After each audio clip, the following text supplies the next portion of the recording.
Have you ever wanted to make a scarf or maybe a sleeve with a cuff? Have you ever wanted to make an infinity scarf, but you weren't quite sure how to connect the two ends to make your stitches look nice at the end?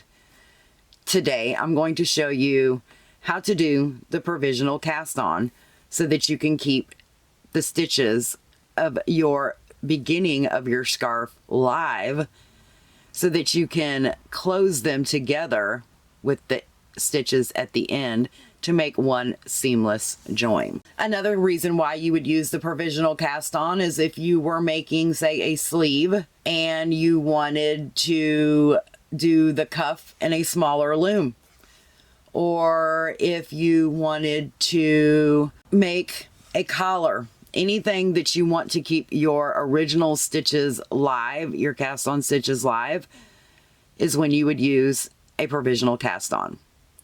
So let's get started. Hi y'all, I'm Erica from the LopsidedCrafter.com. Today we are going to learn the provisional cast on. With this pattern, you can use really any cast on that you like. I prefer to use the chain cast on, and it really doesn't matter which direction that you start. You can work counterclockwise or clockwise, just whichever direction is the most comfortable for the way you work. So I want to start on this first peg. So I am actually going to work clockwise for my cast on. So I'm going to start with a slip knot. I put it behind the first peg. I put the tail kind of inside the loom. Take my working yarn, feed it through that loop, like so, almost like you're creating a crochet chain. The first stitch, I usually have to pull that tail a little bit to get it to lock in. From there, we're going to do the same thing. We're going to take that loop behind that next peg, feed that working yarn through that loop,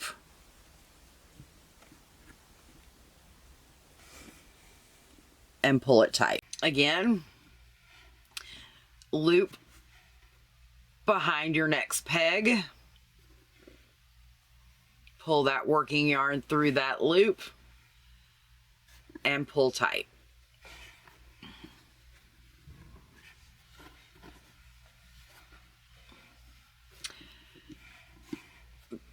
I tend to use this cast on method for all of my projects because it leaves a tighter edge at the bottom.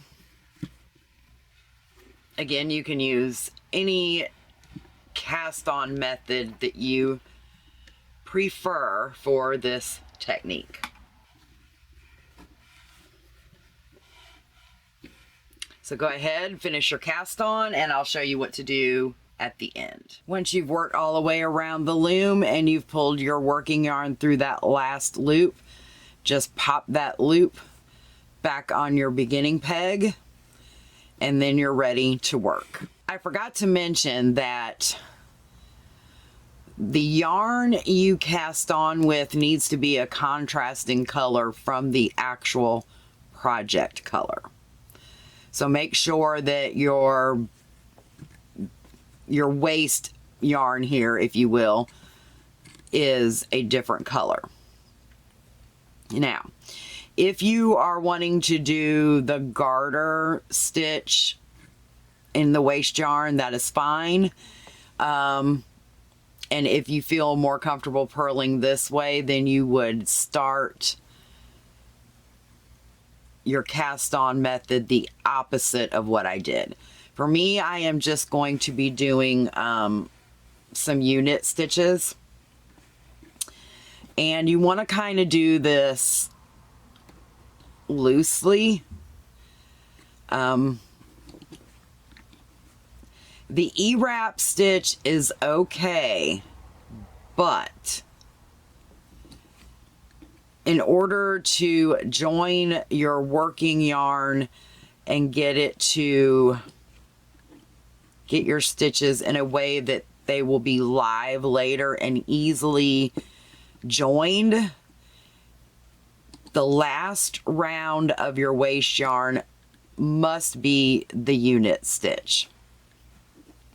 The E-wrap, as you know, is basically a twisted stitch and is the same as a knit through the back loop if you were knitting it on the knitting needle.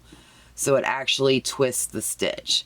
And we don't want that row to be a row of twisted stitches when we join our working yarn, because it'll make the stitches tighter and it will be harder to maneuver once you get to the point where you're joining your yarn.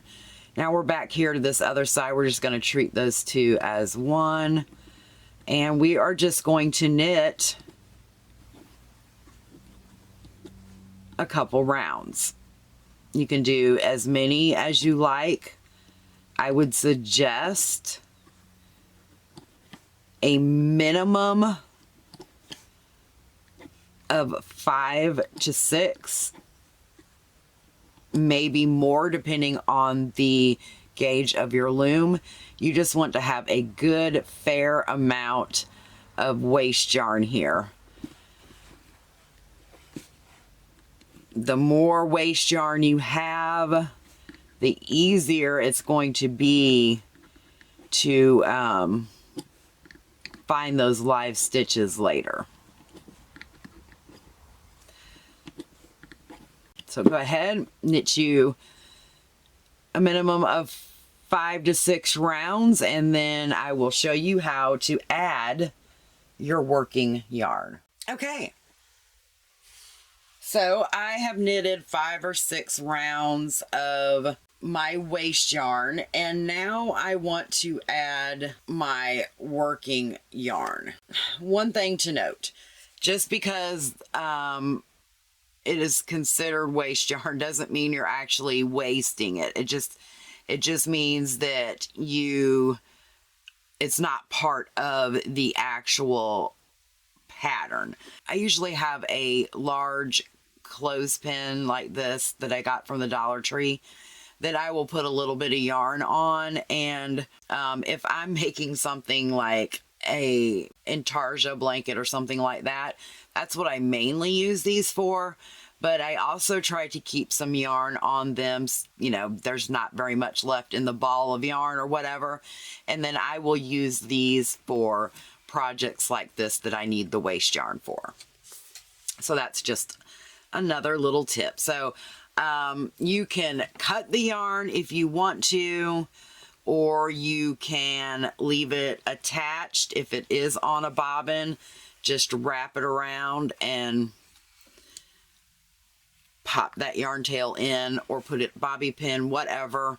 It's completely up to you. If it's going to be in your way, you can cut it. Okay, so now I'm going to take my yarn, my main body of yarn, my working yarn, my project yarn, whatever you refer to your project yarn as. And the first thing I'm going to do is I'm going to leave myself a nice generous tail, and I'm just going to put it around that first peg like so. And I'm just going to hold it a little bit.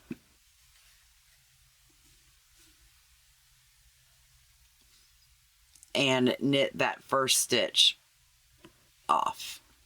Now my yarn is connected, but I want to do this round loosely. So I am going to do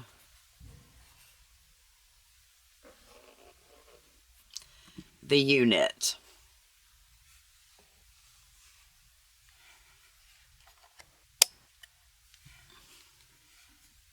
So I'm going to do the unit, And I'm going to do it very loosely because these stitches will tighten up as you work.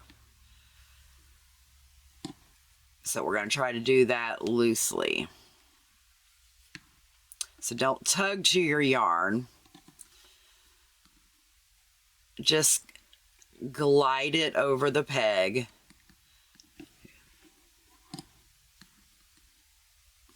And the reason you want these to be loosely or somewhat loose is because it's going to be easier for you to pick those stitches up at the end of your project. Now, this might not have been the best contrast color because there is a little bit of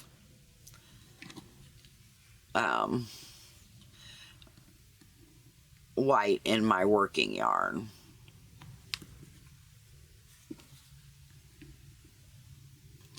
For someone that has done this cast on many times,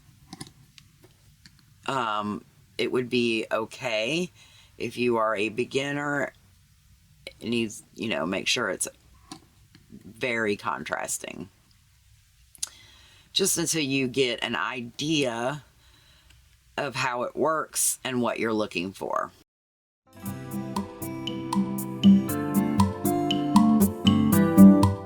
So just continue essentially casting on your working yarn and making sure that that's kind of loose, because as you, I don't know if you can tell, but these stitches are tight.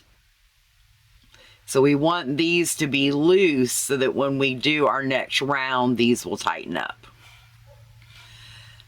So, you know, give yourself a little bit of slack. Make sure them stitches are loose. I mean, obviously you don't want them like sloppy loose, but loose enough because they will tighten up on that next round. So now we're getting back to our marked peg, which is the first stitch in my round. You are now casted on with your working yarn, okay? And from here, you would just start your pattern. And that is how you do the provisional cast on. If you have any questions about this method, please don't hesitate to reach out.